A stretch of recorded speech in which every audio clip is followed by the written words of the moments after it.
Hi, hello everyone, and welcome back to cedh Budget Bible. Today we're going to be going over some underrated cards that I think are underplayed in the color of green. I said in my first video I would do a series on underplayed cards in each color, and I devised a plan for doing that. I'm going to do one video of cards that are underplayed in that color, and then a deck that is monocolored of the previous color that I did the underrated cards video for. So let's get it started. First card is Mark of Sakiko. It is an enchantment, it's an aura for 1 and a green, and this card reads Enchant Creature. Enchanted creature has, whenever this creature deals combat damage to a player, add that much green mana to your mana pool. This mana doesn't cause mana burn. That no longer exists. Until end of turn, this mana doesn't empty from your mana pool as phases end. So, let's start off with this card's strength. It was not really a strength, but just for additional information. It was printed in Betrayers of Kamigawa. Yeah, I think that's the set. Betrayers of Kamigawa as an uncommon, and you can currently get a lightly played copy for 25 cents, so a quarter.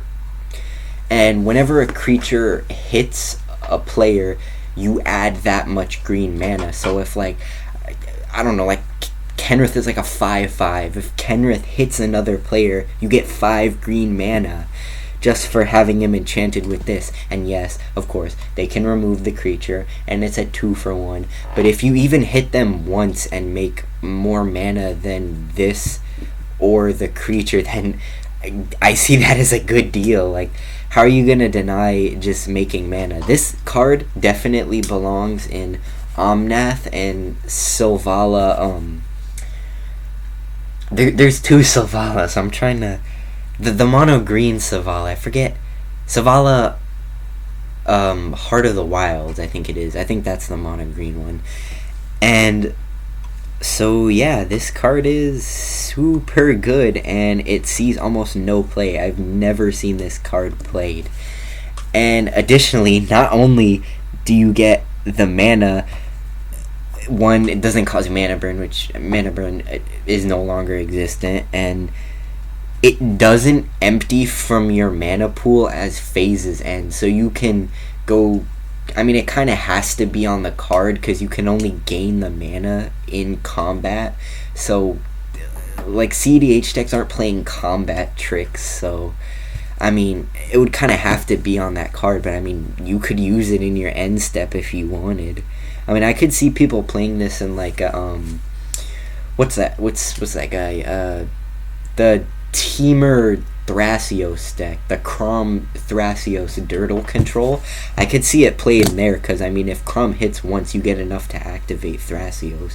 That's like a free Thrasios activation every single turn, so I don't know why you wouldn't want that. But it definitely doesn't belong in everything, like, unless you... Like, you need large creatures, and you need to have something to do with the mana. Like, it's not going to be useful if you just, gain the mana, don't have anything to do with it. And it's only green. It's not of any color like Carpet of Flowers or Birds of Paradise. So, moving on to the next card.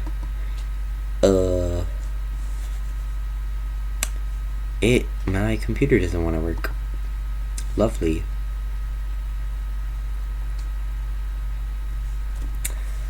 Oh, waiting forever.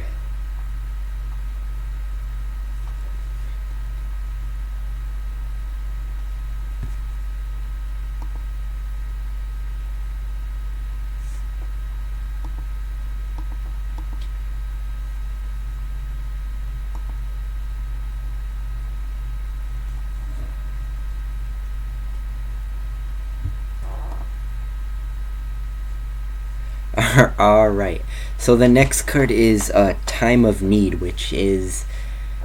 It was, again, printed in one of the Kamigawa sets. There's a lot of Kamigawa cards on this list. it was printed in Champions at Kamigawa, and this card is super good, but it's kind of narrow in its effect. So the card reads, it's a sorcery for 1 green and 1 white, just like the other card, and it reads, oh my god.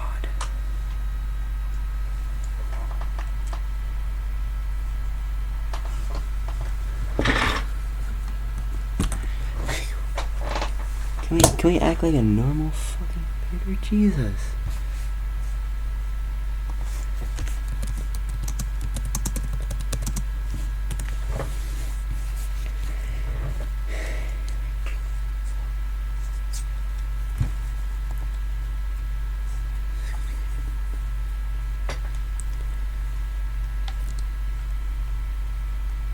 Okay, so moving on to the next card. Our next card is Time of Need, which was printed in Champions of Kamigawa.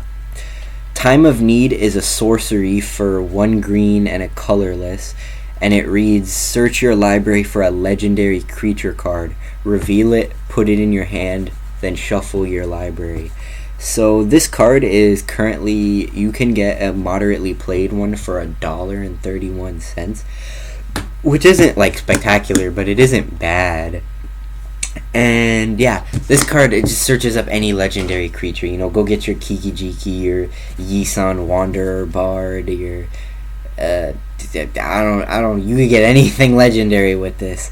So I don't know. You could get your Niv Mizzet. You could get your whatever you need. This card will get it for you, and it's only an uncommon for like $1.31. So it's a pretty good tutor, especially because Sylvan Library and Worldly Tutor are like both above $30. Like I think Sylvan Tutor is like $65. So I definitely don't have money for that. So Time of Need can be a good replacement, and if you just slot in some good legendary cards, this card works perfectly. Moving on to the next card. Our next card is Emerald Charm. Emerald Charm was printed in Visions and is an instant for 1 green, and it's a modal spell and reads, choose 1, untap target permanent, destroy target non-aura enchantment, or target creature loses flying until end of turn. So in a lot of these infinite mana decks, they play cards like Benefactor's Drought or Vitalize, or there's a ton of them that are just 1 mana instants that untap they just untap creatures. But the modal nature of the card is really good because it's 1 mana, and like what's that card? Return to Nature, or not Return to Nature. It's the same card, but dang, what is it? I think it's Natural. No, it's the 1 mana destroy target instant or sorcery, and your opponent gains 4 life. I'm forgetting the name of it right now, but dang, what is that card's name? It'll come to me eventually. So this card can not only untap like a mana dork like Priest of Titania or anything in these like big mana decks where they just get big mana, go infinite, like Marwyn, Sylvala, and I would argue that this card even has merit in other like non big mana decks. I mean, if you need to untap a mana dork to get more mana, like say a Bloom Tender and what's the other one, Fabro Elder, you can just untap them for mass amounts of mana. Like a bunch of Thrasios like advantage decks play they play tons of like big mana producing cards, but their decks aren't like really infinite mana decks. Like I'm sure they were in Isochron and Dramatic Reversal, but this can also destroy any non-aura enchantments. And the card, it's like a really old card, it's printed in Visions, so it has like text that says or destroy target global enchantment, and those don't exist anymore, and it's now eroded to say any non-aura enchantment, which like Steel Enchantment is the only aura you'll see other than maybe Kenrith's transformation or Lignify. That's like pretty much all you'll see. So you don't really need to worry. It just pretty much destroys any enchantment or untaps a creature. And yes, a creature does lose flying, so I guess you could block a Crom or a Hushbringer if you really wanted to, but I don't really see what the purpose in that is. Alright, so next card up is Withstand Death. So I was debating on whether or not to push this card on the list, but in the decks I've played it in, I really like this card. It was printed in Scars of Mirrodin, and it's a 1-mana instant for just a green, and it says, target creature is indestructible this turn.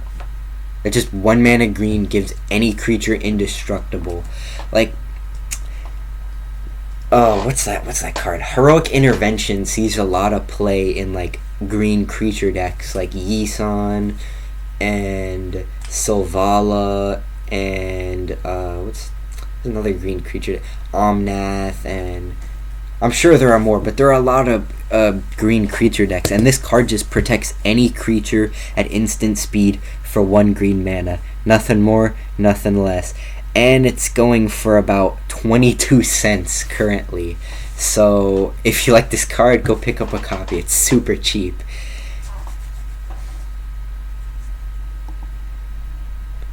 Okay, next card. Seeds of Innocence. This card was printed in Mirage, and it's a rare. It's a sorcery for 2 green and a colorless, and it reads, destroy all artifacts. Each artifact's controller gains an amount of life equal to the artifact's casting cost. So you blow up all the artifacts, and then whatever the total CMC of the artifacts you blew up was, the player gains that much life, which isn't really an issue, but it might be bad might be bad against ad nauseum decks.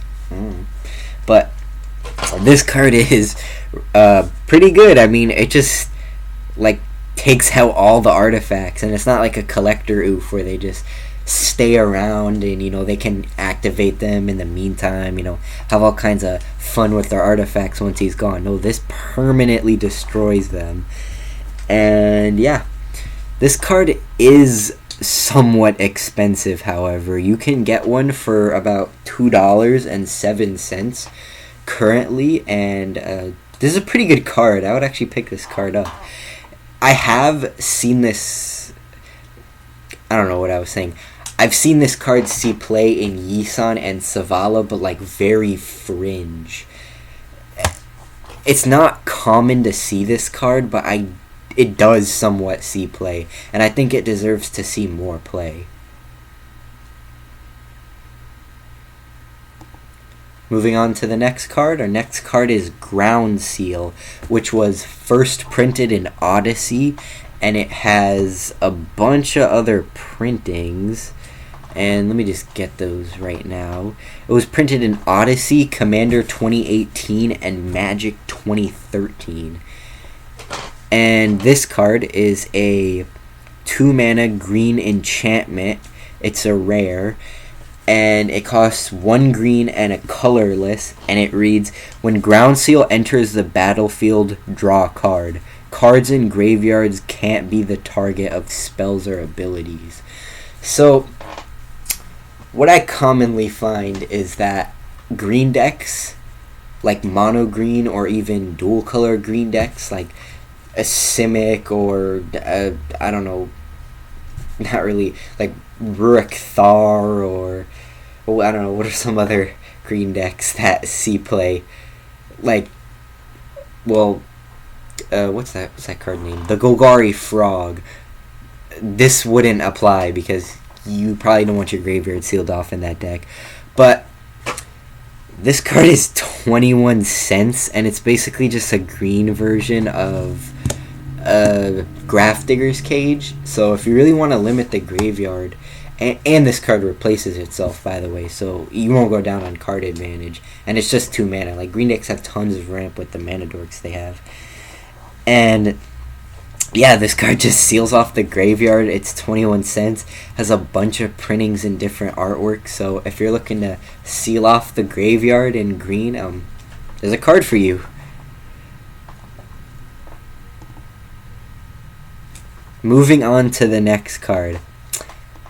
I think this card is severely underrated. Leyline of Abundance. So Leyline of Abundance is... It's a rare printed in Core Set 2020, and it reads... It's an enchantment, by the way. Green enchantment. And it reads, if Leyline of Abundance is in your opening hand, you may begin the game with it on the battlefield. Whenever you tap a creature for mana, add an additional green. And then it has an activated ability. 6 and 2 green. Put a 1/1 counter on each creature you control. So, if this... It's a Leyline. Leylines, other than the one that exiles a graveyard, which I'm forgetting the name of right now, it's the black one that exiles graveyards. Leyline of the Void, that one. They don't really see play, like, commonly in cedh, but I think this card deserves to see more play. With the amount of mana dorks that green has, and, like, dual color mana, they have, like, 10 plus mana dorks, and I'm sure they play them all. So, I don't know why you wouldn't want your creatures... Right, this card is not great if you play it out on without the free Leyline ability. Like, this card isn't great with that, but, you know, it's still alright. I mean, if you have extra mana, why not spend it? And it also gives you an infinite mana outlet right on the card. So, if you're just tapping for boatloads of mana, you can just beat them down with the activated ability on this card. And this card is currently going for 50 cents, which I don't know how, because this card doubles mana production from mana dorks. And what else would... No, it's only creatures, so I guess it would only be mana dorks, but still, why wouldn't you want your Llanowar elves to tap for double? I mean, that's pretty good. And then next card, sticking with the theme of making okay, so next card is a creature. So this card recently got printed, and I already think it's really good. I've tested it in several decks. So Magus of the Order was printed as a rare in Commander Legends, and is a creature human wizard for 2 colorless and 2 green, and it has 1 activated ability that reads 1 green, tap, sacrifice Magus of the Order and another green creature. Search your library for a green creature card. Put that card onto the battlefield. Shuffle your library. So it's just Magus of the Order stapled to a creature, like, pretty much. And it's also a 3/3, so, you know, it's not, like, awful in combat. And it's currently going for 25 cents. And what's that card called? Natural Order is going for $25. So I think if you want a budget option for that, you should go with Magus of the Order, because this card is pretty great, even though you do have to sacrifice an additional creature in addition to Magus of the Order. But it can search whatever you want. It can get your Bloom Tender, it can get your Orin Frost Fang, it can get, you know, your Priest of Titania, it can get whatever you need. And I think this card is super good for the price, but it just recently got printed, so I'm going to do more testing with it to see really, like, how great it is.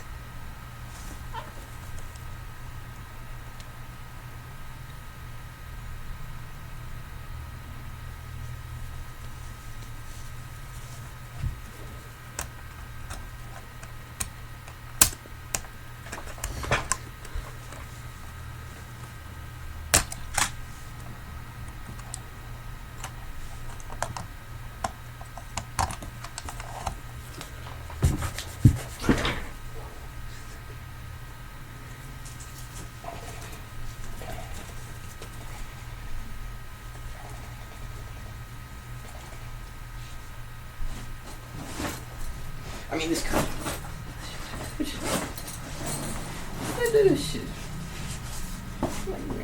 Come on. This shit's... This.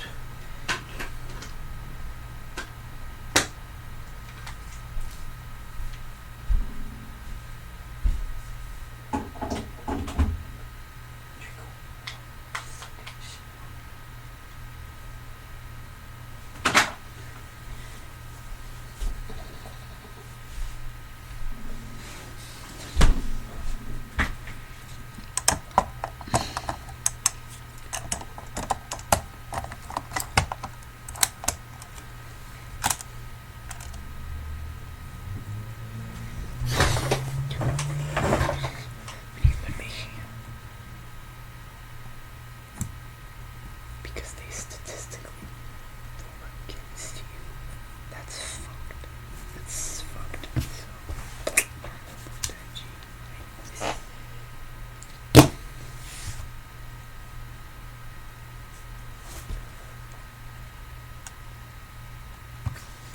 Alright, so moving on to the next card. Now, this next card, I don't really think it's that great, and it's kind of expensive, but I think it does belong some places that it's not being put in. And this card is Magus of the Vineyard. So Magus of the Vineyard is a rare printed in Future Sight. It's a creature, human wizard, and it's a 1/1, and it reads, at the beginning of each player's pre-combat main phase, add 2 green to that player's mana pool. So, it's a 1-mana creature that adds 2 green to every player's mana pool during your first main phase. And this card is currently going for about $3.50. So, not the cheapest, but I definitely think this card has merit, especially in more Spellslinger type decks, not in Spellslinger, but against Spellslinger type decks, because if they're not playing green and they're a Spellslinger deck, which most Spellslinger decks aren't really playing green, because if you're playing green you kind of have to be oriented towards creatures because their creatures are so good. So, they could use the mana for colorless, but you're going to be dumping creatures. You're going to get more advantage out of Magus of the Vineyard than your opponents are. And I don't really know how great this card is, but I think I think it's not bad. I think it belongs in some places. Okay, so moving on to the next card, coming up on the end of our list. This is a similar card. It's the exact same thing, but it's an enchantment, which is what the card is based off of, because it's a Magus. Eldamri's Vineyard is a rare printed in Tempest. It is a 1-mana enchantment that reads, at the beginning of each player's pre-combat main phase, add green to that player's mana pool. So it's the same thing. It has the same arguments, but it's harder to destroy because it is an enchantment, and this card is expensive. Currently, the cheapest one is going for $9.39, so this isn't a budget card, but I definitely think that this card is good, and especially because it's harder to remove than Magus of the Vineyard. But if you're super strict on budget, just go with Magus of the Vineyard. And Magus of the Vineyard has upside. If they're really gaining advantage, you can find some way to sacrifice or destroy Magus of the Vineyard. You can't really do that with Eldamri's Vineyard, but they are similar cards.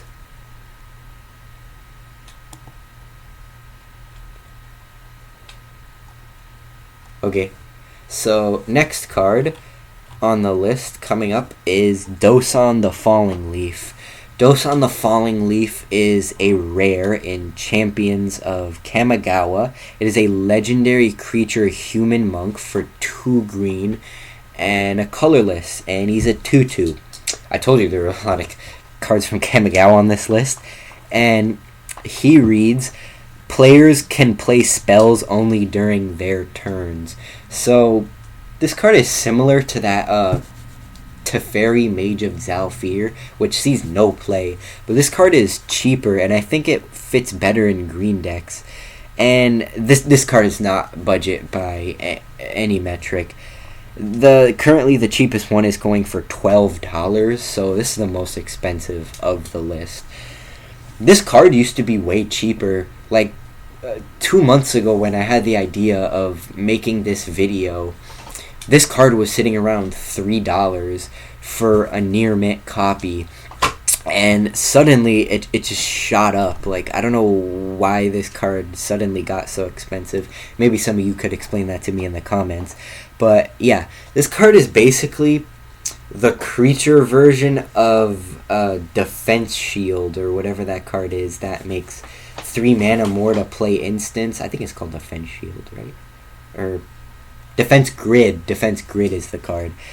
Yeah, so this card is pretty good, and I think it fits better in green decks because, you know, you might have a multicolor deck, but if it isn't, why not play this card? I mean, yeah, you can only play instants during your turn, but so can your opponents. They can't counter any of your spells. This is like an Allosaurus Shepherd, and that card's like $80, but you know, this has like a slight downside to it that, you know, you can't play your instants on your opponent's turn, but green decks typically can make a lot of mana, so, you know, not really the biggest of issues, but I definitely think that this card belongs in more decks, and it might be seeing more play because the price shot up.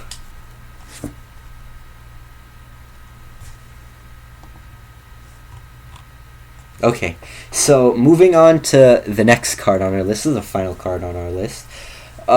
Elvish Reclaimer is a rare printed in Core Set 2020. It is a creature, elf warrior, for 1 green mana, and he is a 1/2. And this card reads, you pay 2 mana, tap him, sacrifice a land, search your library for a land card, put it onto the battlefield, tap, then shuffle your library. And currently, this card is going for $4 for the cheapest version. So not exactly budget, but still, you know, fairly cheap. This card is super good. It's just it's just a repeated crop rotation for 1 more mana on a creature, and you have to tap him. But this can go get you whatever you need. It can go get you your Yavimaya Hollow, your Tabernacle, your Scavenger Grounds to exile a graveyard, your Bajuka Bog. It can go get you, what's that one that Gitrog uses? Dakmor Salvage. It can go get you Dakmor Salvage. And it can get you Gaia's Cradle. It can get you whatever you need for 2 mana. And it's only a 1 mana creature. So even if you activate this on turn 2 and then you sacrifice a land and you get a Gaia's Cradle, like, you're going to be up so much mana if you play 1 more creature the next turn. Like, you sacrificing that land is going to be totally irrelevant. And I think now because now decks are kind of straying away from just being like, oh, Thrasios is just there to draw extra cards when you're all gassed out. I think those decks are kind of moving into, like, make it cheaper and activate him for advantage to draw cards against opponents to keep the gas going, and more like controlling mid-range type of decks. And I think this card fits well because Gaia's Cradle almost 100% of the time sees play in those decks just because it can give you like so much mana. You can pretty much guarantee either 1 or 2 activations of a Thrasios with no reduction off of a Gaia's Cradle. I mean, the card is ridiculous, and this card can fetch any of them. It can get your Gaia's Cradle, your Sarah's Sanctum, just any super broken land. This card can get it, and I definitely think that this card should see more play. Alright, so that's going to be the end of the video, and I'm going to do a deck tech tomorrow on a mono green commander, so stay tuned for that, and drop a subscribe if you like the content. Leave me a comment, like the video, share it, I guess, if you really enjoyed it, and I'll see you guys tomorrow.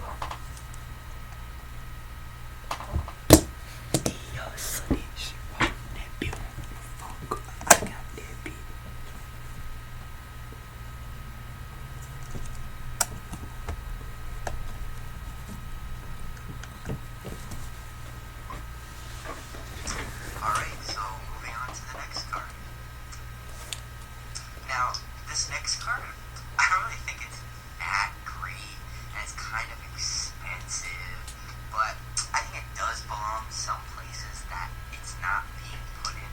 And this card is Magus of the Vineyard. So Magus of the Vineyard is a rare printed future sight. It's a